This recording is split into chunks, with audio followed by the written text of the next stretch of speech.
उद्या पिठोरी अमावस्या आहे, म्हणजे मातृदिन आहे असंच म्हटलेलं आहे. म्हणून आपला आजचा विषय आहे मातृप्रेम, असा आपला विषय. आईबद्दल काय बोलायचं नाही का? प्रत्येकाला आपल्या आईबद्दल खूप प्रेम असतं. असं म्हटलेलं आहे की आई म्हणजे कशी असते हो? आई म्हणजे ती आपल्याला प्रेरणा देणारी, आपल्याला जन्म देणारी अशी आई आहे. या आईबद्दल आपल्याला खूप लोकांनी खूप काही सांगितलेले. कवी यशवंत असं म्हणतात, आई म्हणून कोणी, आई म्हणून कोणी, आई हाक मारी, आई विना भिकारी, स्वामी तिन्ही जगाचा, असं म्हणते. आईशिवाय काही या जगात आपल्याला प्रेम देणारं कोणी नाही.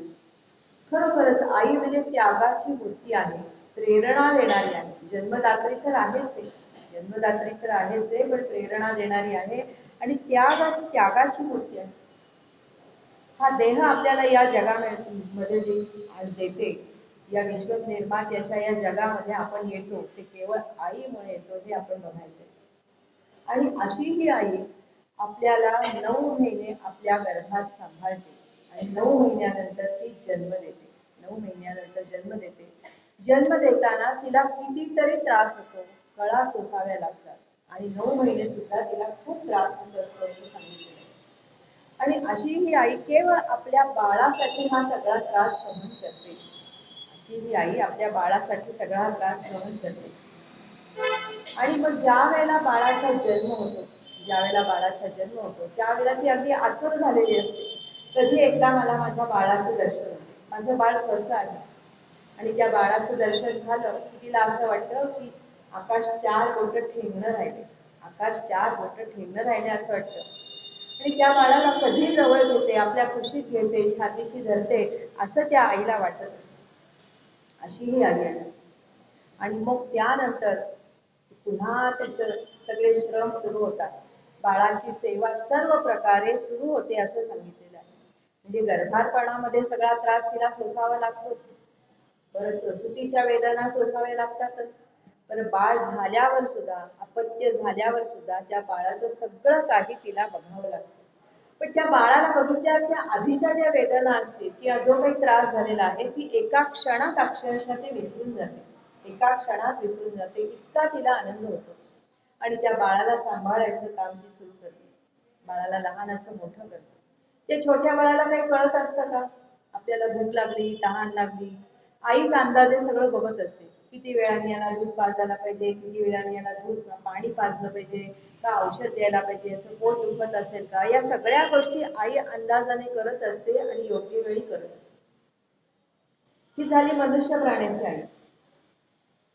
पण बाकी प्राणी मात्रांमधल्या सुद्धा आई जी असते, जन्म देणारी जी असते, मादी म्हणू आपण तिला, ती मादी सुद्धा आपल्या पिलांचं असंच रक्षण करत असते, अशाच पद्धतीनं त्यांचं पालन पोषण करत असते. बघा पक्षी, पक्षींना तर किती काय काय करावं लागतं. त्या एवढ्याशा पिलांना म्हणजे आधी अंडी उगवायला लागतात, मग ती छोटी छोटी पिल्लं असतात, ती छोटी छोटी पिल्लं या घरट्यामध्ये राहतात, बिचाऱ्यासारखी आ करतात, पडतात, धरतात, त्यांना अजून पंख फुटलेले नसतात. त्या पिलांसाठी दाणा पाणी आणायला कितीतरी लांबून यावं लागतं. त्यांच्या चोचीत किती मावेल, एक एक एक एक एक एक हेलपाटे घालत घालत त्या पिल्लांच्या मुखामध्ये, चोचीमध्ये ती एक एक दाणा घालते, पाणी आणून देत असते, शिवाय घरटं तर बांधलेलंच असतं. ही झाली पक्ष्यांची गोष्ट. पण वाघ, सिंह, हत्ती हे सुद्धा मोठे मोठे प्राणी असले तरी त्यांना सुद्धा आपल्या पिलांसाठी खूप काही करावं लागतं.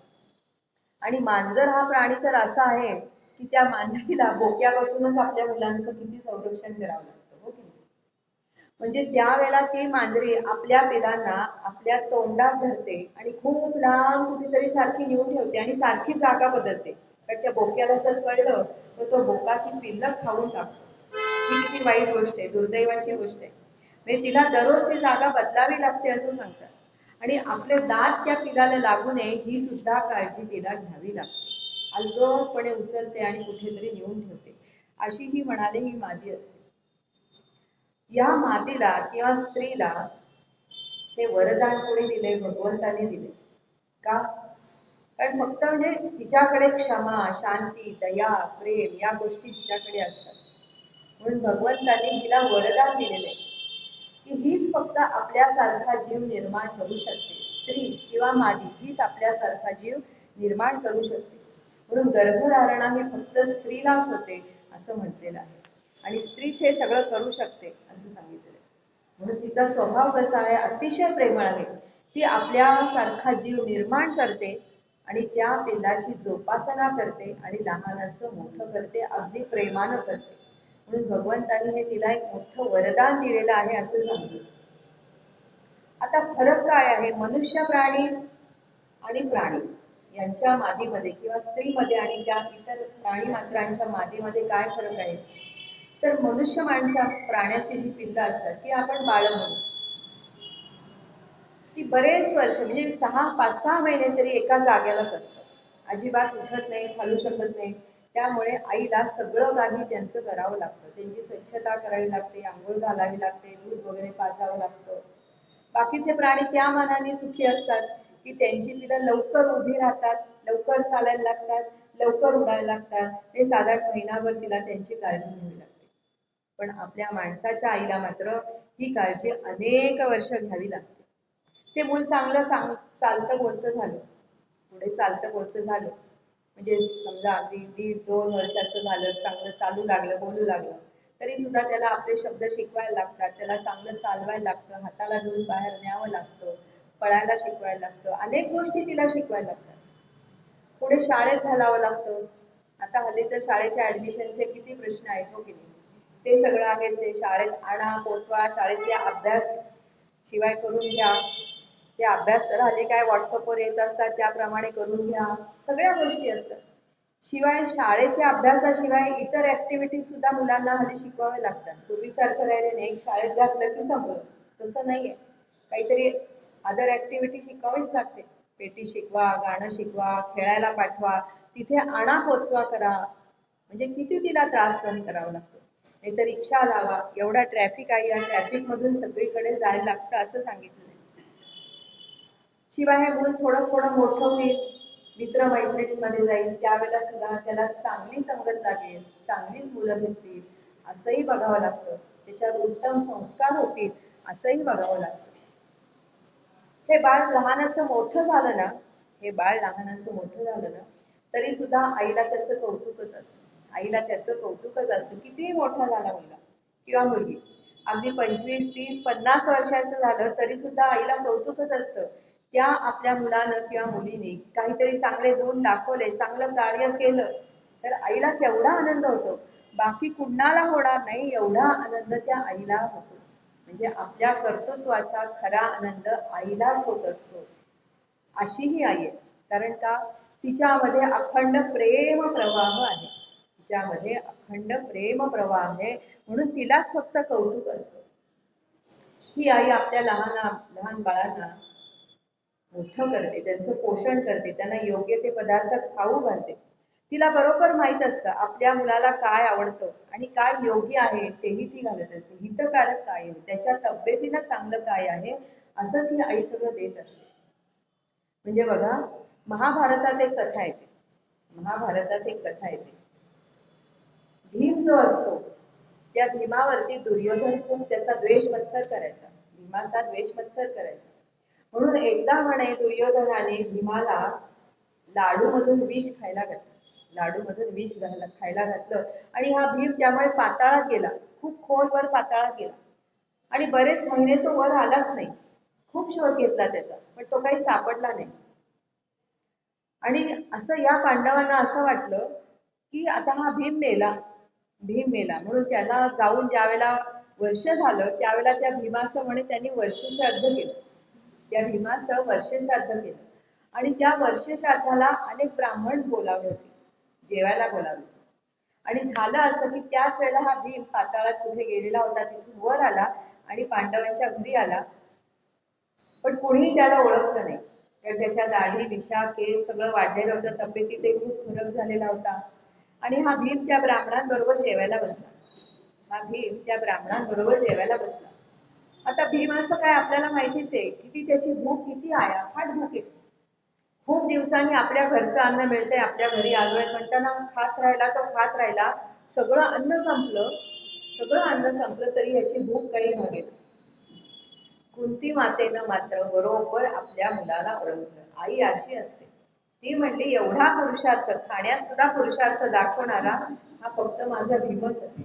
हा फक्त माझा भीमच आहे, तो माझाच मुलगा आहे आणि त्याला कुणी मारू शकणार नाही याची मला खात्री होती, असं कुंती मातेला माहिती होतं. म्हणून ती म्हणते भीमाला कोणी मारू शकणार नाही, हा नक्की माझा भीम आहे. असं करा म्हणाले, मी त्याच्यासाठी माझ्या हातचे तिने स्वतः केलेत लाडू. छोटे छोटे 5 लाडू केले, छोटे छोटे 5 लाडू केले आणि म्हणाली हे त्याला खायला घाला. आणि ते त्या भीमाला खायला दिल्यावर तो भीम तृप्त झालेला आहे. म्हणजे आईच्या हातचा पदार्थ, आईच्या हातचे लाडू खाल्ल्यावरती भीमाला तृप्ती मिळालेली आहे. म्हणून म्हटलंय शेवटी आईच्या हातचे पदार्थ खाऊनच मुलाला खरी तृप्ती मिळते असं सांगितलेलं. अशी ही आई, कारण तिच्यामध्ये जो मी म्हंटल मगाशी प्रेम प्रवाह असतो, आपल्या मुलांबद्दल तिला खूप प्रेम असतं, मुलाचं सगळं जाणत असते ती. असंही सांगितलेलं आहे की ज्या वेळेला हे कौरव पांडव यांचं युद्ध होणार होतं त्यावेळेला कुंती मातेनं भगवान गोपाल कृष्णांजवळ एक निरोप दिला होता की माझ्या मुलांना तू कायम सांगत राहा युद्धामध्ये की तुम्ही क्षत्रिय आहात, तुम्हाला क्षत्रिय धर्माचं पालन केलं पाहिजे. कारण कुंती माता जाणत होती की अर्जुन एखाद्याच कच खाईल, समोर सगळे आपतेष्ट उभे आहेत म्हणतात, त्यांना असं वाटेल आपण युद्ध करावं का नाही. हे कुंती माता जाणत होती बरोबर. म्हणून तिने सांगितलं होतं भगवंतांना की माझ्या अर्जुनाला सांभाळायचं काम तुझं आहे, त्याचा क्षात्र धर्म दाखवून द्यायचं काम तुझं आहे. आणि ज्या वेळेला बरोबर अर्जुनाला विषाद झाला त्यावेळेला भगवंतांना कुंती आत्याचं ते वाक्य आठवलेलं आहे. म्हणजे भगवंतांनी उपदेश केलाच आहे, पण कुंती मातेनं सुद्धा भगवंतांना सांगितलं होतं की माझ्या मुलाला सांभाळायचं काम तुझं आहे, की त्यांनी युद्ध केलंच पाहिजे. म्हणजे आपली आई नुसत्या मुलाचे, आपल्या मुलाचे नुसते लाड करत नाही, त्याला योग्य तो त्याचा धर्म सुद्धा सांगते आणि त्या पद्धतीने तू वागलं पाहिजे हेही सांगते. अशी ही आई असते. त्याच्यानंतर आपण रामायणातली आई बघूया, जानकी देवी.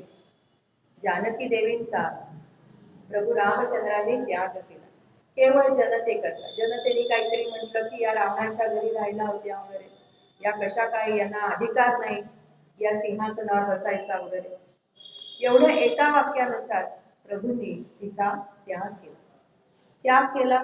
लक्ष्मणजींना सांगितलं की हिला सोडून ये, वाल्मिकी ऋषींच्या आश्रमात सोडून ये. लक्ष्मणजींनी नेऊन सोडलं, शरयू नदी क्रॉस करून पलीकडे गेलेले आहेत आणि सांगितलं लक्ष्मणजींनी, जानकी देवी असं असं दादांनी सांगितलेले, माझा काही इलाज नाही.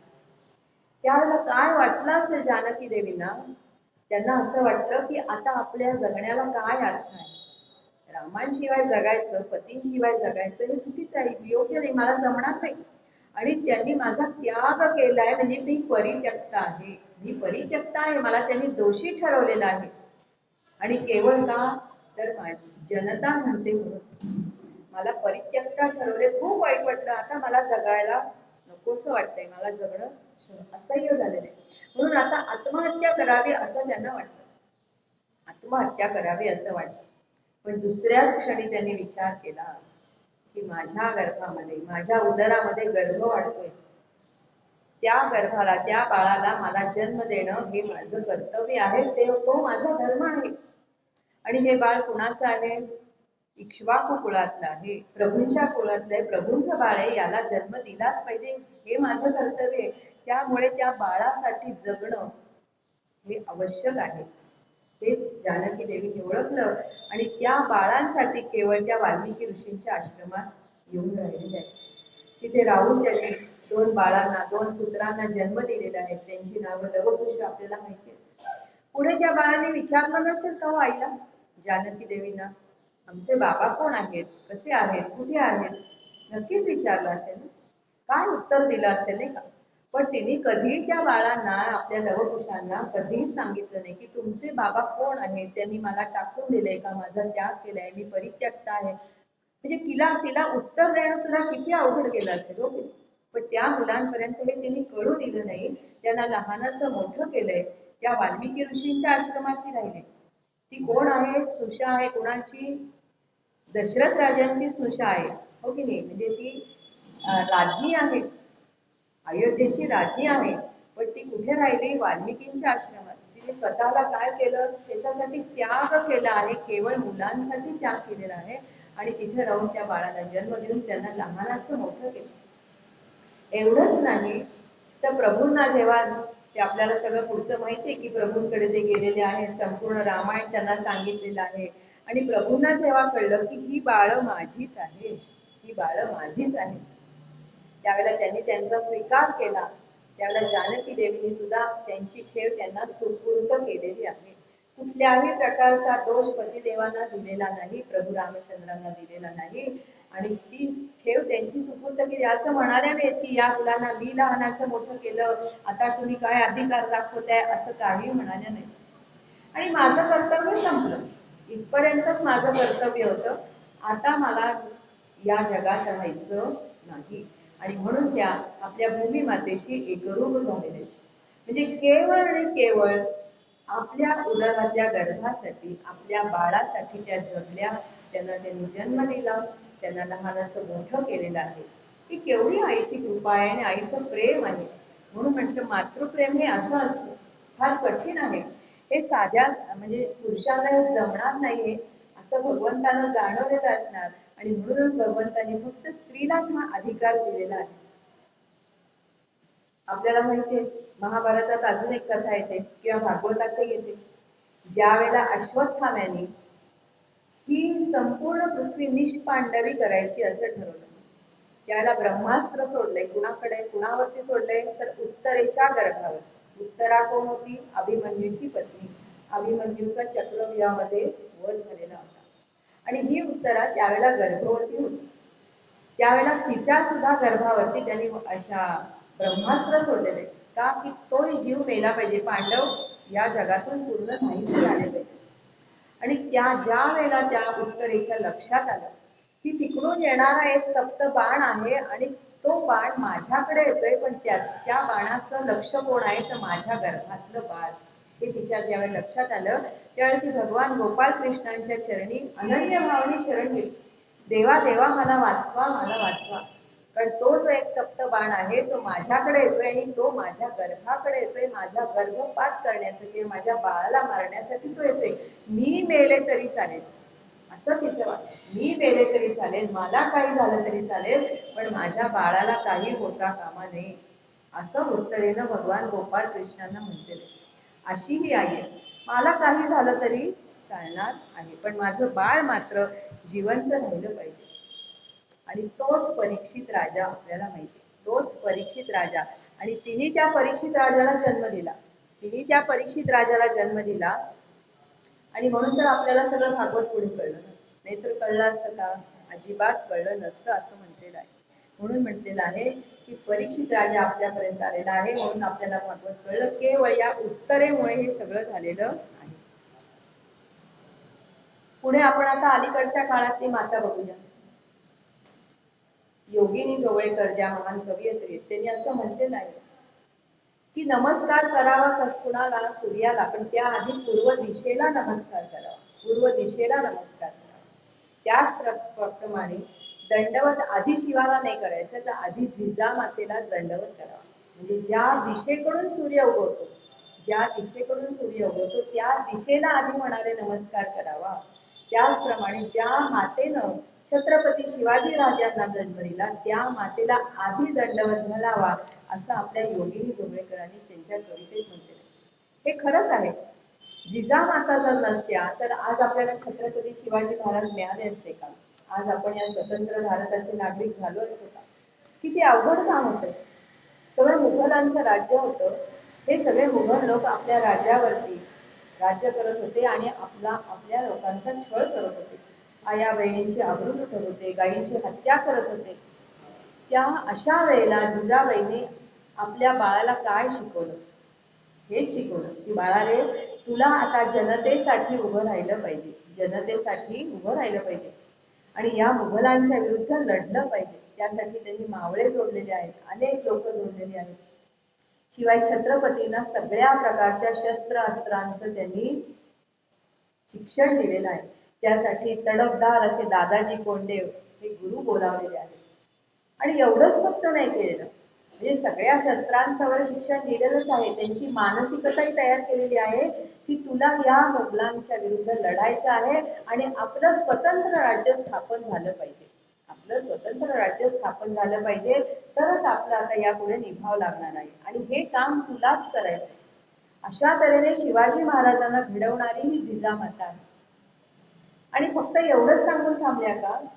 तर नाही, या सगळ्या कार्याच्या मागे परमेश्वराचं अधिष्ठान पाहिजे. परमेश्वराचं अधिष्ठान पाहिजे. मग कुणाची तू पूजा केली पाहिजे? तर तुळजा भवानीची तू पूजा केली पाहिजे. ते आराध्य दैवत आहे. तिचं नाव तू अखंड घेतलं पाहिजे, तिला नमस्कार केला पाहिजे, तिची पूजा केली पाहिजे. असे सुद्धा संस्कार शिवाजी महाराजांवरती जिजामातेनं केलेले आहेत. अशी ही जिजाऊ माता आहे. म्हणून आपल्याकडे आधी सांगितलेलं आहे की मातृदेवो भव, पितृदेवो भवच्या आधी मातृदेवो भव असं म्हटलेलं आहे. कारण माता ही सर्व काही आहे, ती माता आहे, गुरु आहे, सर्व काही तीच आहे. सर्व प्रकारचं शिक्षण देणारी, सर्व प्रकारचे संस्कार देणारी माताच आहे. आईशिवाय मूल एखादं जे असतं ना, त्याला जगणं या जगात खूप अवघड जातं. म्हणून मातेचं प्रेम ज्याला मिळालं ना, तो या जगामध्ये नक्कीच पुढे जातो, यशस्वी ठरतो असं म्हटलेलं आहे. नंतर आपल्याला माहिती आहे शिवाजी महाराजांच्याच काळात रायगडावरची हिरकणी, होय की हिरकणीने काय केलं? कोजागिरी पौर्णिमा होती. कोजागिरी पौर्णिमा होती, खाली गावामध्ये ती राहत होती. गावामध्ये राहत होती. वरती किल्ल्यावरती दूध विकायला म्हणून आली. दूध विकायला आली. दूध विकता विकता तिच्या लक्षात आलं नाही कधी संध्याकाळ होऊन गेली. कारण संध्याकाळी 6ला किंवा 7ला कुठल्या तरी वेळेला ते दरवाजे गडाचे बंद होणार होते, पण ते तिच्या लक्षात आलं नाही आणि गडाचे दरवाजे बंद झाले. आता खाली जायचं कसं? आता खाली जायचं कसं हा मोठा प्रश्न पडला. ती सगळ्या दरवाजात गेली, दरवाजांकडे बाजूला गेली, 4ही दरवाजांच्या बाजूला गेली, पण कुणीही दरवाजा उघडला नाही. तिने खूप विनवणी केली त्या लोकांची, अहो मला खाली जाऊ दे, मला खाली जाऊ दे, माझं तान्हं बाळ आहे, ते माझ्याशिवाय कसं राहणार, त्याला मला दूध पाजायचं आहे, त्याला भूक लागली असेल, अख्खी रात्र जाणार, कारण आता सकाळशिवाय दरवाजे उघडणार नाही.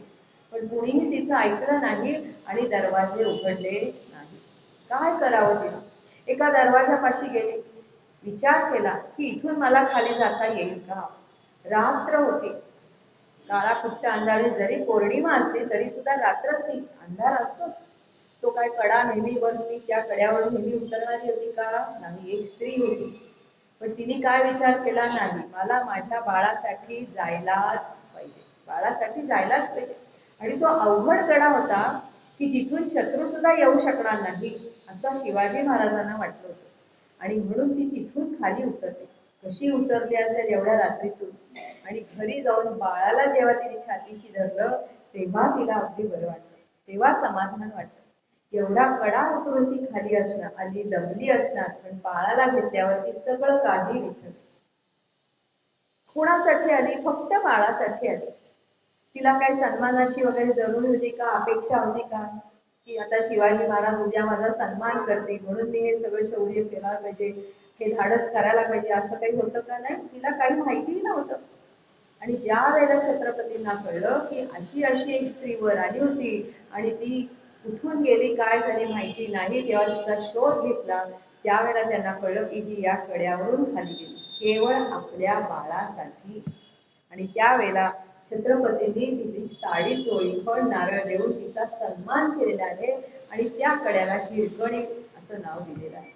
असे छत्रपती पण आहेत की आपल्या बाळासाठी ज्या स्त्रीने केलं, म्हणजे छत्रपतींनी सुद्धा हे जाणलं की तिचा सन्मान केला पाहिजे, की खरोखरच या स्त्रीने काय केलेलं आहे. अशी ही हिरकणी. त्यानंतर अजून आपल्या स्वातंत्र्यपूर्व काळातली माता आहे, ती म्हणजे आपल्या साने गुरुजींची आई, श्यामची आई आपण सगळेजण जाणतो. श्यामची आई म्हणूनच आपण ओळखतो. किती सुंदर त्यांनी संस्कार केले हो श्यामवरती. असं म्हणतात की एक प्रसंग असा घडला की साने गुरुजींना मोठा भाऊ होता. त्या मोठ्या भावाला काहीतरी तब्येत थोडीशी बिघडली होती, अंग दुखत होतं. म्हणून साने गुरुजींच्या आईनं श्यामला सांगितलं, श्याम जरा दादाचे पाय चेपून दे, जरा दादाचे पाय चेपून देतोस का? श्यामला आपल्या दादाबद्दल काही वाटत नव्हतं, म्हणजे राग आला होता, काहीतरी झालं होतं. मी का म्हणून दादाचं पाय चेपायचं, मी काय नोकर आहे का, मी काय सेवक आहे का, असं त्या बाळाने म्हणजे आपल्या साने गुरुजींना आईला म्हणतो. लहान होते साने गुरुजी, 10-12 वर्षाचे होते. असं वाटलं मी का म्हणून दादाची सेवा करायची. आई काही बोलली नाही, पण आई कशी समजूत घालते बघा, शांतपणे वेगळ्या पद्धतीनं बाळाची कशी समजूत घालते. त्या दिवशी रात्री झोपण्यापूर्वी श्यामच्या आईने काय केलं, एक सुंदर गीत म्हटलं आणि त्या गीतामध्ये द्रौपदी आणि गोपाळ कृष्ण या बहीण भावंडांची कथा बोलली आणि त्यातून साने गुरुजींना तिने बोध करून दिला. भर जरी ग पितांबर दिला फाडून, द्रौपदीसी बंधू शोभे नारायण, असं छान गीत तिने म्हटलं. त्यातून तिने दाखवून दिलं की बघ, द्रौपदी ही काही सख्खी बहीण होती का, पण जेव्हा भगवंतांचं बोट कापलं, भळाभळा रक्ताची धार आली, त्याला द्रौपदीने काय केलंय, आपला झरझरी शेला फाडलेला आहे आणि त्याची चिंधी बांधली. तिने विचार केला का माझा एवढा भरझरी शेला आहे, नाही, माझ्या भावाला बरं वाटावं याकरता तिने हे केलं. आणि सख्खी बहीण सुभद्रा, ती सुद्धा हे करू शकणार नव्हती. यातून काय झालं, साने गुरुजींना लक्षात आलं की भावाभावांचं प्रेम काय असतं आणि एकमेकांना मदत केली पाहिजे. आणि म्हणून त्या वेळेला साने गुरुजींच्या लक्षात आलं आणि साने गुरुजींनी आपल्या मोठ्या भावाचे, थोरल्या भावाचे पाय चेपलेले आहेत. काय त्या आईला किती छान वाटलं असेल, डोळ्यात अक्षरशः पाण्याची धार लागली की खरोखरच माझा श्याम किती चांगला आहे असं वाटतं. या श्यामला आईने काय सांगितलं एकदा, आपले साने गुरुजी म्हणजे गेले होते फुलं आणायला, पण म्हटले माती लागेल पायाला, माझ्या पायाला माती लागेल म्हणून गेले नाही, असं फडकं टाकलं खाली. आई म्हणली का रे बाळा असं का केलं. आई, अगं माझ्या तळपायाला माती लागेल ना, माझ्या तळपायाला माती लागेल, माझे पाय खराब होतील, घाण लागेल, म्हणून मी असं केलं. काय म्हणावं आई. आई म्हणली बरोबर आहे तुझं, पण म्हणाले श्याम, जेवढं म्हणाले पायाला माती लागेल म्हणून जगतोस ना, तेवढंच मनाला सुद्धा घाण लागेल म्हणून सुद्धा जग, त्यापासून जग. आपल्या मनाला मलिदा होऊ देऊ नकोस, म्हणजेच मनामध्ये कुठल्या गुणाबद्दल राग द्वेष मत्सर ठेवू नको. अशी ही आई आहे की आपल्या बाळांवरती उत्तम संस्कार करणारी. कुठली आई असू दे, गरीब असू दे, श्रीमंत असू दे, मध्यमवर्गीय असू दे, ती आई आपल्या बाळासाठी खस्ता खाते, कष्ट करते. काहीही झालं तरी आपल्या बाळाला ती खाऊ घालते, त्याचं सगळं आधी बघते, आपल्या स्वतःच्या पोटाला चिमटा घेईल, पण बाळाचं मात्र सगळं काही करते. आणि म्हणून असं म्हटलंय कोणीतरी की पत्नी असते ती म्हणाले भगवंताने दिलेली भेट आहे, भगवंताने दिलेली भेट आहे. पण आई कशी असते, तर आई म्हणाले साक्षात भगवंतच आलेले असतात आईच्या रूपाने, असं सांगितलेलं आहे. भगवंतांना जशी आपल्या भक्ताबद्दल माया असते, त्या पद्धतीनं म्हणजे आईची माया ती भगवंत देतात. म्हणून म्हटले भगवंत हेच आई करून आलेले असतात. अशी ही आई आहे मातृ, म्हणजे आपण म्हटलं प्रेमाचा प्रवाह तिच्यात भरत असतो, लहान सतत फिरत असतो. एखाद्या आईला 3-4 मुलं असतील तर ती 4ही मुलांना समानतेनेच वागवते. मुलगी असू दे, मुलगा असू दे, सगळ्यांना सारखंच खायला प्यायला देते. पण एखादं मूल अशक्त असेल तर त्याच्याकडे तिचं जास्ती लक्ष असतं. पंगू असेल, आंधळ असेल, हो की नाही, अशक्त असेल तर त्याला ती जास्त त्याच्याकडे लक्ष देते का, की हे माझं बाळ सुद्धा या मुलासारखंच उभं राहिलं पाहिजे असं तिला वाटतं. आणि बघा या जगामध्ये आपल्या अपंग बाळाला, अशा बाळाला सांभाळणारी एकमेव आईच आहे. ती कधी आपल्या मुलाला काही झालं तरी टाकून देऊ शकत नाही, देतच नाही असं म्हणते. म्हणून मातेचा महिमा फार मोठा आहे, मातेचा महिमा खूप मोठा आहे. म्हणून मातृदेवो भव, म्हणून आई ही देवा समान आहे, भगवंतां समान आहे असं म्हटलेलं आहे. मग आता फक्त जन्म देणारी तीच फक्त आई का, बाळाला जन्म देणारी तीच फक्त आई का, जन्मदात्री कुणाला म्हणतो आपण, तर ती जन्म देते, ती जन्मदात्री, बरोबर आहे, तिलाच आपण आई म्हणतो. पण आईचे गुण इतरही गुणात असतील तर आईमध्ये कुठले गुण असतील, करुणा असते, क्षमा असते, दया असते, दुसऱ्याच्या हितासाठी झटणारे कोणी लोक असतील, उत्तम संस्कार करणारे कुणी असतील, कुणी असेच सांभाळणारे असतील आपल्याला, तर त्यांना सुद्धा आपण आईप्रमाणे म्हणतो, त्यांना आपण माता म्हणतो, माऊली म्हणतो. या जगात अशाही व्यक्ती आहेत ना, की अगदी जन्म दिला म्हणजेच ती जन्मदात्री, किंवा तिलाच आई म्हणायचं का, जन्मदात्री नाही म्हटलं तरी आई म्हणायला काहीच हरकत नाही. असे कोण आहेत? तर सगळ्यात पहिले आहे ती म्हणजे आपली धरणी माता, आपली पृथ्वी माता. या पृथ्वीवरतीच आपला जन्म होतो, पृथ्वीवरतीच जन्म होतो, पृथ्वीवरतीच आपण लहानाचे मोठे होतो, आणि पृथ्वीवरतीच आपला देह नंतर टाकतो. म्हणजे जे काही आहे ते आपण पृथ्वीवरतीच करतो. म्हणजे पृथ्वीच्याच आश्रयाने सर्व प्राणी मात्र राहतात. म्हणून पृथ्वी ही आपली माता आहे, पृथ्वी ही आपली माता आहे. आणि मातेप्रमाणेच ती कशी आहे? क्षमाशील आहे, सहनशील आहे, परोपकारी आहे, असं सांगितलंय. बघा, आज आपण पृथ्वीवर काय वाटते ते करत असतो. किती ठिकाणी तिला खड्डे पाडतो, तिच्यावर नाचतो, उड्या मारतो, नांगरतो, डोंगर फडतो, पण ती सगळं सहन करते. काही म्हणते का आपल्याला? कधीच काही म्हणत नाही, सगळं सहन करते, क्षमाशील आहे, आपल्याला क्षमा पण करते. ठीक आहे बाळा, मी तुमचीच आहे, तुम्हाला काय हवं ते तुम्ही करा. काही लोक भूमीची पूजा करतात, म्हणजे आपणही नेहमी करतो. आपल्याकडे जर काही विधी असेल, काही पूजा विधी असेल, तर आधी आपल्याकडे पृथ्वीची पूजा, धरणी मातेची पूजा सांगितलेली. आणि दररोज धरणी मातेची पूजा करणारी लोक आहेतच. आणि काही लोक मात्र पृथ्वीचा मत्सर करणारीत असं म्हणता येणार नाही, पण त्यांना पृथ्वी मातेचं महात्म्य कळत नाही, पण ते थुंकतात, काही करतात, पण तरी सुद्धा पृथ्वी माता ते सहन करते. जो पूजा करतो त्याच्याशी आणि जो थुंकतो त्या दोघांशी ती सारखेचपणाने वागते. जो थुंकतो त्याला ती म्हणत नाही, तू आता माझ्या अंगावर राहायचं नाही, माझ्या इथलं तू अन्नधान्य काही घ्यायचं नाही, असं ती म्हणत नाही. म्हणजे समानता हा पण तिच्याकडे गुण आहे. कुठले कुठले झाले? क्षमाशील आहे, सहनशील आहे, आणि समानता तिच्याकडे आहे. आणि त्याच्यानंतर तिचं मातृहृदय कसं आहे बघा, तिचं मातृहृदय कसं आहे? या पृथ्वीवर जे जे काही येतं, आता सगळे जे वृक्ष येतात त्या वृक्षांवरती फळं फुलं लागतात, हे कुणाचं धनसंपत्ती, कुणाची धनसंपत्ती आहे? पृथ्वी मातेची. आपली आहे का? पण आपल्याला वाटतं हे आमचंच आहे, हे सगळं आमचंच आहे, आपण अक्षरशः ओरबाडून घेत असतो त्याच्यावरचं धनधान्य. पण हे सगळं धनधान्य किंवा ही सगळी संपत्ती हे कुणाची आहे? तर म्हणाले पृथ्वी मातेची. या पृथ्वी मातेचे आपण तुकडे करतो, हा तुकडा माझा, ही एवढी भूमी माझी, त्याच्यासाठी आपण भांडतो. त्या पृथ्वी मातेला किती वाईट वाटत असेल नाही का? त्या पृथ्वी मातेची जी अखंड आहे, सलग आहे, तिचे आपण तुकडे करतो, पण बिचारी सगळं सहन करते. का सहन करते? कारण तिने असा विचार केलेला आहे की भगवंताने माझी निर्मिती केली, भगवंताने माझी निर्मिती केली, या प्राणी मात्रांसाठीच माझी निर्मिती केलेली आहे. म्हणजे माझा हा देह आहे किंवा मी, माझी निर्मिती कुणासाठी आहे? तर म्हणाले फक्त या प्राणी मात्रांसाठी आहे. म्हणजे केवळ आणि केवळ जगावर उपकार करण्यासाठीच मी आहे, केवळ आणि केवळ या जगावर उपकार करण्यासाठीच मी आहे, असं तिचं मातृहृदय आहे. म्हणून या धरणीला आपण माता समजतो, वसुंधरेला आपण माता म्हणतो. म्हणून म्हटलेलं आहे की ही आपली माता आहे. मग हिला सुद्धा आपण जननी असं म्हटलेलं आहे. ही भगवान विष्णूंची दुसरी पत्नी आहे असंही सांगितलेलं आहे. म्हणून आपण सकाळी दररोज आपल्याकडे अशी प्रार्थना करायची पद्धत आहे. समुद्र वसने देवी पर्वतस्तन मंडले विष्णू पत्नी नमस्तुभ्यं पादस्पर्शं क्षमस्व.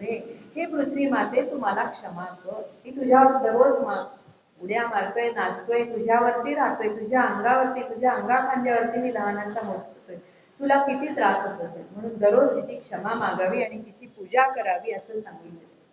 आणि अशी ही धनधान्य देणारी, सुजलाम सुफलाम करणारी ही आपली पृथ्वी माता आहे. जे काही देणारी आहे तीच आहे, ती साक्षात लक्ष्मी माता आहे असं म्हणतो. त्याच्यानंतर आपण माता कुणाला म्हणतो? तर म्हणाले आपल्या सगळ्या नद्या. नद्या कसं आहे? आपल्याला जीवन देणाऱ्या आहेत, जीवन देणारे. पाणी हे आपलं जीवन आहे, पाण्याशिवाय आपण क्षणभरही राहू शकत नाही. नदी काय करते? आपला सगळा देह स्वच्छ करते, आपल्याला शीतलता देते. बघा, आपण बाहेरून अगदी उन्हातून आलो की पहिलं पाणी पायावर घेतलं की किती थंड वाटतं, म्हणजे पाणी किती छान आहे, शीतलता मिळते. म्हणजे नदी आपल्याला आपला देह शुद्ध करते, आपला देह शुद्ध करते. आपण ते पाणी प्यायलं की आतला देह सुद्धा, हो की नाही, आतला जो देह आहे तो देह सुद्धा स्वच्छ होतो. पाण्याशिवाय आपल्या देहाला आतूनही स्वच्छता होत नाही आणि बाहेरूनही स्वच्छता होत नाही. म्हणजे ही नदी आपल्याला अंतर्बाह्य स्वच्छ करते, अंतर्बाह्य स्वच्छ करते. आणि गंगा मैया काय, नर्मदा मैया काय, गोदावरी काय, यमुना काय, सरस्वती काय, भीमा नदी काय, चंद्रभागा नद्या, या तर आपल्या पवित्र नद्या आहेत. त्या तर म्हणे आपल्या सगळ्या पापांचं सुद्धा क्षालन करतात. त्या तर आपल्या पापांचं सुद्धा क्षालन करतात. म्हणून म्हणाले की नदी जी आहे या नदीला सुद्धा आपण माता समजतो. तिला सुद्धा आपण मातेचा दर्जा दिलेला आहे. तिला आपण माता म्हणतो. त्यानंतर आपण ज्या देशात जन्म घेतला, ज्या प्रदेशात जन्म घेतला, ती आपली मायभूमी, ती आपली मायभूमी, ती सुद्धा आपली माताच आहे असं म्हणते. तिच्याबद्दल आपल्याला प्रेम वाटलंच पाहिजे आणि वाटतच. बघा स्वातंत्र्यवीर सावरकर ज्या वेळेला ते लंडनला होते, पकडले गेले होते, इंग्लंडमध्ये होते, त्यावेळेला त्यांना आपल्या मातेचा विरह सहन झाला नाही. म्हणजे त्यांना आपल्या घरच्या लोकांची आठवण झाली नाही, पण आपल्या मातृभूमीची आठवण झालेली आहे.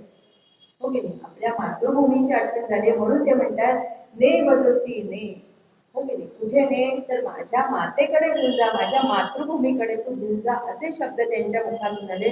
सागरा प्राण तळमळला. कुणासाठी प्राण तळमळला आहे तर मातृभूमीला भेटण्यासाठी माझा प्राण तळमळलेला आहे. आणि काय म्हटलेलं आहे, प्रासाद इथे भव्य परी मज भारी, आईची झोपडी प्यारी, मला तिथेच राहायला आवडतं. ती जवीड नको राज्य मज प्रिय साचा, मला तिच्याशिवाय काहीही नको. म्हणून सागराला त्यांनी म्हटलेलं आहे की तू मला वचन दिलं होतंस की मी तुला पुन्हा मातृभूमीला आणून नेऊन पोचवीन, पण तू अजून पोहोचवलेलं नाहीस, तेव्हा आता माझा प्राण तळमळतो आहे. तू मला लवकरात लवकर माझ्या मातृभूमीला घेऊन जा. आणि असेच सगळे आपले क्रांतीवीर की आपली मातृभूमी ज्या वेळेला पारतंत्र्यात होती, तिच्या पायात बेड्या होत्या, त्यावेळेला तिच्या स्वातंत्र्यासाठी हे सगळे क्रांतीवीर लढलेले आहेत, फासावर गेलेले आहेत, संसाराची होळी केलेली आहे केवळ आपल्या मातृभूमीसाठी. कारण ही भूमीच आपल्याला, ही माताच आपल्याला सगळी माया देते, प्रेम देणारी. आणि आपली भारतभूमी तर किती महान आहे हो, किती पवित्र आहे. तर या मायभूमीत, आपल्या मातृभूमीत, आपल्या भारत देशात भगवंतांनी अनेक जन्म घेतले, अनेक जन्म घेतलेले आहेत. आणि या मातृभूमीत आपल्या येऊन अनेक लीला भगवंतांनी केलेल्या आहेत. बाकी कुठे आहे का असा इतिहास? कुठेही नाही. आपल्या भारत देशामध्येच भगवंतांनी हे सगळे अवतार घेतलेले आहेत आणि अवतार घेऊन अनेक लीला केलेल्या आहेत आणि दुष्टांचा संहार केलेला आहे. म्हणून आपली मातृभूमी अशी पवित्र झालेली आहे, अतिशय पवित्र आहे. देवभूमी असं म्हटलं जातं. आपल्या या भारतभूमीला देवभूमी असं म्हटलं जातं. आणि म्हणून आपले प्रभू रामचंद्र सुद्धा म्हणले की नाही, ज्या वेळेला लंकेचा राजा रावण, त्याचा वध केला भगवंतांनी, प्रभू रामचंद्रांनी, त्यावेळेला लक्ष्मणजी काय म्हणाले, रामा आता ही सगळी भूमी आपलीच आहे ना, कशाला तू याच्यावरती त्या विभीषणाचा अभिषेक करतो, राज्याभिषेक करतोय, ही भूमी आपलीच आहे, तू मिळवलीस ना. काय म्हणले प्रभू, नाही, अपि स्वर्णमयी लंका नमे रोचते लक्ष्मण, जननी जन्मभूमीश्च, ओके, ती माझी जननी, ती जन्मभूमी आहे ना, तीच म्हणाली स्वर्गादपि गरेसीस, ती स्वर्गापेक्षा सुद्धा श्रेष्ठ आहे, मला तीच हवी, मला दुसऱ्या कुठल्याही जागेचं किंवा कुठल्याही भूमीचं मला लोभ नाही असं म्हणते. एवढी ही लंका सुवर्णाची असली तरी मला त्याबद्दल लोभ नाही, मला माझ्या मातृभूमीमध्येच जायचं आहे, तीच माझी माय, असं प्रभू रामचंद्रांनी सुद्धा म्हटलेलं. आपले वासुदेव बळवंत फडके ज्या वेळेला त्यांना येडनच्या तुरुंगात नेलं इंग्लंडला, त्यावेळेला इथून जाताना त्यांनी काय केलं हो, इथून जाताना त्यांनी काय केलं, आपल्या मातृभूमीची माती घेऊन गेले. आपण काय घेऊन जाऊ, काहीतरी आपल्या आवडीच्या वस्तू घेऊन जाऊ, हो की नाही. त्यांनी काय न्यावं, मायभूमीची माती बरोबर नेलेली आहे.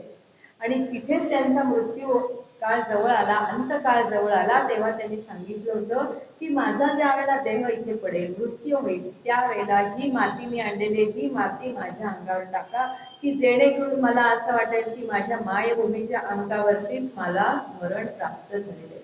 इतकं प्रेम मातृभूमीवरती या सगळ्या लोकांनी केले. अशी ही मातृभूमी आपल्याला मातेप्रमाणे. अजून कोण आहेत अशा व्यक्ती की ज्यांना आपण माऊली समजतो, आपण माता समजतो, आईचा दर्जा देतो? तर आपले सगळे संत महंत हे सगळे आपल्याला आईप्रमाणे प्रेम करतात की. म्हणून तुकाराम महाराजांनी म्हटले, लेकुराचे हित वाहे माऊलीचे चित्त. ओके, लेकराचं हित जाणारी कोण आहे? फक्त माऊलीच चित्तामध्ये काय करते की माझ्या लेकराच्या हिताचा काय विचार करणारी कोण आहे? फक्त माऊलीच आहे. आणि म्हणून म्हणाले, ऐसी कळवळ्याची जाती करी लाभाविण प्रीती. ही माता काय करते? प्रीती करते, पण कशी? लाभाविण. तिला त्याच्या बदल्यात काही हवं असतं का? काहीही नको असतं. असा तिला कळवळा असतो. पोटी भार वाहे त्याचे सर्वस्व हीच आहे. पोटात 9 महिने भार वाढते, त्याचं सगळं काही सहन करते. लहान मुलं आता पोटात असताना सुद्धा ते बाळ लाथा मारतं, काय काय करतं, बाहेर आल्यावरही कितीतरी त्रास होतो, त्याचा त्रास सगळा ती सहन करते. पण तुकाराम महाराज म्हणतात, तुका म्हणे माझे तुम्हा संतांवरी ओझे. जशी माऊलीवरती आपलं ओझं असतं, तसं तुकाराम महाराज म्हणतात की तुम्ही संत मायबाप आहात, तुमच्यावरती माझं ओझं आहे. म्हणजे संतांना त्यांनी माऊलीचा दर्जा दिला. असे हे सगळे संत आहेत आपल्याला मातेप्रमाणे. सामान्य जीवाचं दुःख त्यांना पाहत नाही, आपल्यालाही पाहत नाही. कोणी दुःखी मनुष्य दिसला तर आपण म्हणतो हा त्याला असं असं झालंय बरं का, आणि लांबूनच आपण जातो, जवळ सुद्धा जाणं नाही की बुवा काय झालं काय नाही, एवढं सुद्धा आपण विचारत नाही. किंवा गेलो तरी त्याचं दुःख दूर करण्याचा आपण प्रयत्न करूच असं नाही. नाही बाबा, आपल्याला काही ते जमत नाही, आपण नुसतं बघणार, त्याला असं असं आहे असं म्हणून आपण लांब जाणार. पण संत असे नसतात. कुणी दुःखी माणूस दिसला, रस्त्यात दिसला, कुठे दिसला, त्यांच्या सहवासात आला तर ते त्याचा विचारपूस करतात, त्याचं दुःख दूर करण्याचा प्रयत्न करतात. त्याच्यासाठी त्यांना काही करावं लागलं तरी चालेल. सगळ्या संत महंतांनी काय केलंय हो? आपल्यावरती केवढे उपकार करून ठेवले, आईपेक्षा मोठे उपकार करून ठेवले. जे जे काही त्यांना ज्ञान होतं ते सगळं ज्ञान त्यांनी ग्रंथ रूपाने आपल्या पुढे आणून ठेवलेलं आहे. ग्रंथ रूपाने आणून ठेवलेलं आहे. अगदी महर्षी व्यासांपासून सगळ्या संतांनी हेच केलेलं आहे. सगळं जे ज्ञान आहे ते आपल्याला समजेल अशा सोप्या भाषेत आपल्या समोर आणून ठेवले. माऊलीने ज्ञानेश्वरी सारखा ग्रंथ लिहिला, म्हणून तर तिला माऊली म्हणतात ना. खरोखरच किती त्रास सहन केला, पण काही मनात तिने राग आणला का? अजिबात नाही. उलट म्हटलेलं आहे काय की म्हणाले, जो जे वांछील ते ते ला. सगळ्यांचं कल्याण कर देवा. असं कधीच म्हणाले नाही की या लोकांनी मला त्रास दिला ना त्यांचं वाईटच कर, असं माऊली कधी म्हणतेच नाही. माऊलीचं हृदय आहे, मातृ हृदय त्यांचं. तुकाराम महाराजांनी अभंगाची गाथा लिहून ठेवली, नामदेव महाराजांनी सुद्धा अभंग गाथा लिहून ठेवलेली आहे. आपले ब्रह्मचैतन्य गोंदवलेकर महाराज त्यांनी तर नंतर म्हणाले वाणी रूपात अवतार घेतलेला आहे. सगळी नामाचं महत्व सांगणारी प्रवचन आपल्यासाठी लिहून ठेवले. समर्थ रामदास स्वामींनी दासबोधासारखा सुंदर ग्रंथ राज दासबोध हा लिहून ठेवलेला आहे. सगळ्या संतांनी आपल्यासाठी भरपूर कार्य करून ठेवलेलं आहे आणि एवढं ज्ञान आपल्याला मिळावं म्हणून एवढी ग्रंथ संपदा तयार केली. कुठे त्यांनी त्यांचे हक्क ठेवलेत का त्याच्यावरती की हा ग्रंथ मी लिहिलेला आहे, याच्यावर माझा अधिकार आहे, याचे सगळे ऑल राईट्स माझे, असं म्हटलंय का कुठे? नाही. त्यांनी विचारही केला नाही. त्यांनी हाताने ग्रंथ लिहिले, हा ग्रंथ घ्या, यातलं ज्ञान तुम्ही घ्या, बस. आज अजूनही ते संत या जगात देहाने राहिले नाही तरी आपण त्या ग्रंथ रूपाने त्या संतांचा अभ्यास करतो, आपल्यापर्यंत हे सगळं येतं. म्हणजे संतांची ही केवढी कृपा आहे. जनसेवे पायी काया झिजवावी असं म्हटलेलं आहे. केवळ जनसेवेपायी ते आपली काया झिजवतात. ज्याप्रमाणे आई आपली काया झिजवते, आपल्या बाळासाठी कष्ट करते. म्हणून म्हटलेले, जगाच्या कल्याणात संतांच्या विनंती. जगाचं कल्याण करणं एवढा एकच हेतू त्यांच्या मनात असतो, बाकी काही नाही. म्हणजे जसं जानकी मातेनं केवळ आपल्या बाळांसाठी त्या जगल्या, त्यांना जन्म द्यायचा आणि त्यांना लहानाचं मोठं करायचंय म्हणून त्या जगल्या. त्याच पद्धतीने हे सगळे संत सुद्धा केवळ आपल्यासाठी या जगात येतात आणि आपल्यावरती आईप्रमाणे प्रेम करतात. त्यानंतर म्हटलेलं आहे सद्गुरु माऊली. आपले सद्गुरु ही आपली माऊलीच असते ना. म्हणजे आपली जी आपल्याला जन्म देणारी जी माता असते, आपल्याला जन्म देणारी माता असते, ती देह देते आपल्याला, हा पंचमहाभूतांचा देह देते. पण सद्गुरु काय करतात, ते म्हणाले आपल्याला ते आपले जन्मोजन्मीचे मायबाप असतात आणि ते म्हणाले या देहातून तुझी सुटका कशी होईल हे आपल्याला शिकवतात. हे तू खरा कोण आहेस, तुझं स्वस्वरूप काय आहे हे दाखवतात. म्हणजे जन्म मरणाच्या फेऱ्यातून आपली सुटका करतात, म्हणजे जननीच्या जठरातून कायमची सुटका करतात. हो की नाही? आपण जे सारखं आपण जे फिरणं चालू आहे या चक्रामध्ये अडकलेलो आहोत, या चक्रातून ते आपली सुटका करतात. असे सद्गुरू असतात. ज्याप्रमाणे आईला आपल्या बाळाचं कौतुक असतं, बाळ लहानाचं मोठं होत असतं, त्यासाठी हाताला धरून चालायला शिकवते, बोलायला शिकवते, घडवते, तसेच सद्गुरू असतात.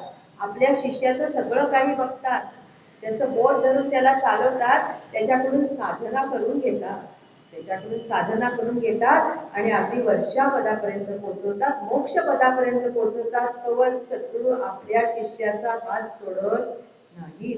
आई जशी आता रस्त्यावर गेल्यावर आपल्या बाळाचा हात सोडत नाही ना, त्या पद्धतीने सद्गुरू सुद्धा आपल्या शिष्याचा हात सोडत नाही. पण कुठेतरी आपला शिष्य कमी पडतोय का, साधना होत नाही का, तर ते सुद्धा त्या दृष्टीने आपल्यासाठी उपयुक्त अनुकूल असा काळ निर्माण करतात आणि आपल्याकडून साधना कशी घडेल याचाही विचार ते करतात. आपल्याला आता उदाहरणं द्यायला वेळ नाही, पण अशी अनेक उदाहरणं आहेत की सद्गुरू कसे आपल्या शिष्याला वरवर आणतात, त्याच्याकडून साधना करून घेतात. म्हणजे त्यांचं पूर्ण लक्ष आपल्या शिष्यावर असतं. मग तो शिष्य किती पापी दुराचारी आधी असला तरी त्यांच्या सहवासात आला की त्याचा हात रामाच्या हातात देणं हे त्यांचं कर्तव्य ठरतं, तोवर ते हात सोडत नाही. म्हणून म्हटलेलं आहे की सद्गुरू हे आपले जन्मोजन्मीचे आईबाप असतात. आपल्याला वाटतं या जन्मात आपण सद्गुरू केला नाही, पण तो आपण या पूर्वीच्या जन्मात ते कधीतरी केलेला असतो, ते आपल्याला विसरत नाही, आपण विसरलेले असतो.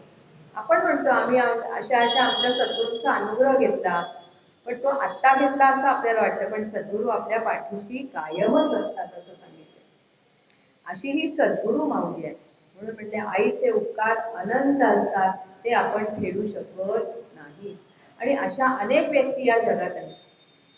बघा, आईचे ऋण कसे फेडायचे खरंच अवघड आहे, ऋण फेडू शकत नाही. आद्य शंकराचार्य त्यांची जी आई होती, त्या आईला नदीवरती पाणी आणायला जायला लागायचं. आता त्या काळात सगळं नदीवरूनच जातात, पाणी आणणं, धुणं धुणं काय असेल ते. ती जी पूर्णा नदी होती ती जरा त्यांच्या घरापासून लांब होती, त्यांच्या घरापासून लांब होती. आईला जमेना जायला, थकली होती आई. तर शंकराचार्यांनी काय केलं, त्या पूर्णा नदीला नम्रतेने प्रार्थना केली की बाई ग तू तुझा प्रवाह बदल.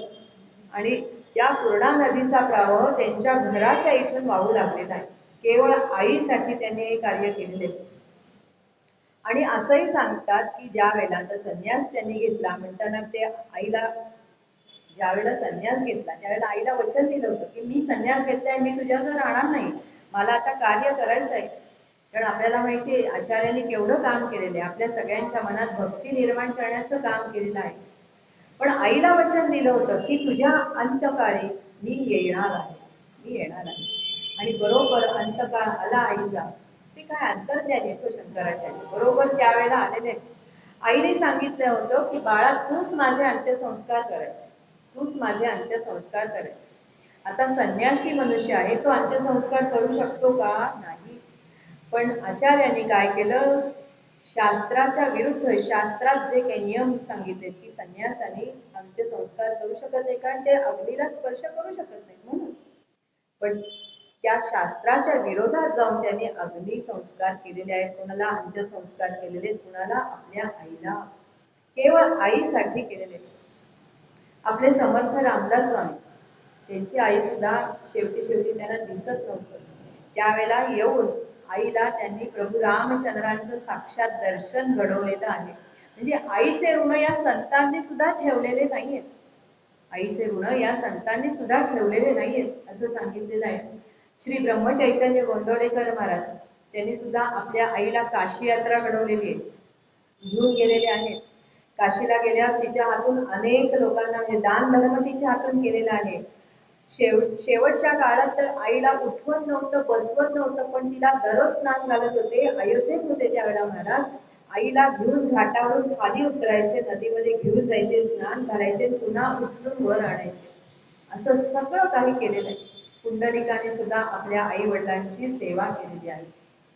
म्हणजे या संतांनी सुद्धा आपलं कर्तव्य सोडलेलं नाही, आईचे ऋण फेडण्याचा प्रयत्न केलाच आहे असं सांगितलेलं आहे. आता गोपाल कृष्णांचं मला आता एकदम आठवलं मग 6 वर्ष. ठीक आहे, अजून थोडस सांगायचं राहिलंय, पण गोपाल कृष्णांचं सांगते की यशोदा मैया कशी होती बघा. आता यशोदा ही काय जन्म देणारी आई आहे का, पण तिने लहानाचं मोठं केलं भगवंतांना. आता एकदम मला आठवलं, ज्या वेळेला भगवंतावर सेमंतक मणी चोरल्याचा आळ आला, त्यावेळेला भगवंत कुठे होते, द्वारकेत होते. पण त्यांच्यावर आळ आला हे यशोदा मैयेला गोकुळात कळलं, तर त्या यशोदा मैय्यांनी काय करावं, तिने 21 चतुर्थ्या धरल्या आणि ते उपवास केलेले आहेत. काही जरुरी होती का, आता भगवान गोपाल कृष्ण सोडून कितीतरी दिवस राहते, किती वर्ष राहते, काही होता का संबंध, पण नाही. मातृहृदय हे असं असतं, माझ्या बाळासाठी, माझं बाळ किती मोठं झालं, आता भगवंत किती मोठे झाले ते त्यावेळेला, पण नाही, माझ्या बाळावरती हा जो आळ आलेला आहे हा आळ गेला पाहिजे, यासाठी त्या मैयेनं 21 चतुर्थ्या केलेल्या आहेत. म्हणून ती कधीतरी तुम्ही कथा वाचली असेल, ते सगळे असे नैवेद्य दाखवती आहे ती माता मोदकांचा वगैरे, आणि मग भगवंत येतात आणि ते खातात वगैरे, असं ते सगळं आहे. पण त्यावेळेला भगवंत द्वारकेत होते. तर अशा तऱ्हेने आपण सगळी ही शक्ती बघितली, मातेची शक्ती बघितली, मातृहृदय बघितलं, हा प्रेम प्रवाह बघितला. पण हा प्रेम प्रवाह येतो कुठून, त्याचा विचार नाही केला आपण. हा प्रेम प्रवाह कुठून येतो, तर ऋषी मुनी जिला जगदंबा म्हणतात. ऋषी मुनी जिला जगदंबा म्हणतो, आपण जिला देवी म्हणतो, त्या जगदंबेपासून म्हणजे प्रकृतीपासून हे सगळं मिळतं. आपल्याला देह देणारी, ही स्थूल देह देणारी आपली स्थूल आई आहे. पण या संपूर्ण चराचराला जन्म देणारी जी आहे ना, ती जगदंबा आहे. ती काय करते, या पंचमहाभूतांची सगळी सरमिसळ करते आणि त्यातून आपला हा देह निर्माण करते आणि हे देह देते, संपूर्ण चराचराला देते. म्हणून तिला विश्वजननी असं म्हटलेलं आहे. आणि तिच्या प्रेम प्रवाहामुळे 17-18 वर्षाची मुलगी जी कुमारिका असते, अगदी अल्लड असते, तिचा विवाह होतो, नंतर ती काही काळातच आई बनते आणि तिला एकदम कुठून मातृहृदय येतो, एकदम तिच्या स्तनामधून दुधाचा प्रवाह यायला लागतो, हो की नाही. हेच काय आहे सगळं, हे सगळं देणारी कोण आहे, तर म्हणाली ती जगदंबा आहे. म्हणजे शेवटी सगळ्यांची माता कोण आहे, तर जगदंबा आहे. त्या जगदंबेमुळे आपण सगळं या जगामध्ये कार्य करू शकतो. तिच्या म्हणाले सत्वगुणामुळे आपले ज्ञानेंद्रिय असतात ना, त्याला ज्ञान होतं. तिच्या रजोगुणामुळे म्हणाले आपल्या मनामध्ये इच्छाशक्ती निर्माण होते आणि तिच्या तमोगुणामुळे आपले हातपाय म्हणजे कर्मेंद्रिय काम करतात. म्हणजे आपली जी हालचाल आहे ती त्या जगदंबेमुळे होते असं सांगितले. अशी ही जगदंबा आहे. आपली स्थूल आई आपल्याला जन्म देते, पण कधीतरी ती मरते. पण जगदंबा माता कशी आहे, ती कधी न मरणारी आहे, ती अनादि अनंत आहे आणि ती चिरकाल आपल्या बरोबर आहे की नाही. पण आपल्याला आपण जाणतो का, कधीच जाणत नाही. कारण का, आपल्याला फक्त ही आपली स्थूल आई दिसते, पण ती जगदंबा ही संपूर्ण विश्वाची जननी आहे, हेही आपण लक्षात घेतलं पाहिजे. पण आपण आंधळ्यासारखे असतो. आंधळ मूल कसं असतं, आपल्या आईच्या मांडीवर बसून स्तनपान करतं, त्या आंधळे त्या मुलाला आई लहानाचं मोठं करते, पण ते आईला जाणतं का, नाही जाणू शकत, कारण त्याला डोळे नसतात. तसे आपण सुद्धा डोळे असले तरी आंधळ्यासारखेच आहोत. ही जगदंबाच आपल्याला लहानाचं मोठं करते, आपल्याला सगळ्या चैतन्य आपल्यामध्ये येतं, आपली हालचाल होते, आपण श्वासोच्छ्वास करतो, ती केवळ या जगदंबेमुळे करतो. तिला आपण जाणू शकत नाही, कारण आपलं अज्ञान, आपली अविद्या. आणि म्हणून म्हणाले तिला जो अनन्य भावाने शरण जातो ना, तोच या भवसागरातून म्हणाले पार होतो असं सांगितले. म्हणून म्हणले शेवटी अखेर ही जगदंबा आहे, ही सर्वांची आई आहे. ती सामान्य आई आहे का, नाही. ती सगळ्या किड्या मकोड्यापासून सगळ्यांची ती आई आहे, चराचराला तिने व्यापलं आहे, आपल्यालाही व्यापलेलं आहे. आणि अशा या जगदंबेला आपण शरण जाऊया. आणि म्हणून या श्रावण महिन्यामध्ये तिची पूजा केली जाते. दर शुक्रवारी आपण लेकूरवाडी सवाष्णीची पूजा करतो, हो की नाही? ती लेकूरवाडी सवाष्ण का? की त्या आई आहे, ती म्हणजे मातृहृदय आहे. या मातृहृदयाचा आपण तिथे सन्मान करत असतो. आणि त्यामागे आहे कोण? तर ही जगदंबा आहे असं म्हटलेलं आहे. आणि उद्या जी पिठोरी अमावस्या आहे त्यावेळेला सुद्धा आई सौभाग्यासाठी तर दान मागतेच देवाकडे, पण असं सांगितलंय की माझ्या बाळाचं हित कर, त्याला मोठं कर, त्याचं सगळं कल्याण कर, अशीही ती प्रार्थना करत असते. आणि दर शुक्रवारी आपल्याला माहिती आहे की हीच माता आपल्याला ओवाळते, औक्षण करते, हो की नाही? की बाळांनो तुम्ही मोठे व्हा. आणि कितीही मोठे झालो तरी सुद्धा म्हणाले आपण आईचे ऋण फेडू शकत नाही. एखाद्यास आई मोठी झाली, आपणही मोठे झालो आहोत, आई रागाने आपल्याला काही बोलली, चुकलं तिचं, तरी तिला आपण क्षमा करू शकलो पाहिजे. पण कोण क्षमा करू शकेल? जो आपल्या आईचं मातृहृदय जाणतो ना, तोच आईला क्षमा करू शकेल आणि आईची सेवा करू शकेल. म्हणून म्हटले आई सारखे दैवत या जगतामध्ये नाही असं म्हटले. म्हणून काय म्हटलेलं ना, आई सारखे दैवत साऱ्या जगतावर नाही, म्हणून श्रीकाराच्या नंतर शिकणे आई, हो हो शिकणे आई. असं हे मातृप्रेमाबद्दल विचार शब्द आपल्या समोर मांडले. धन्यवाद.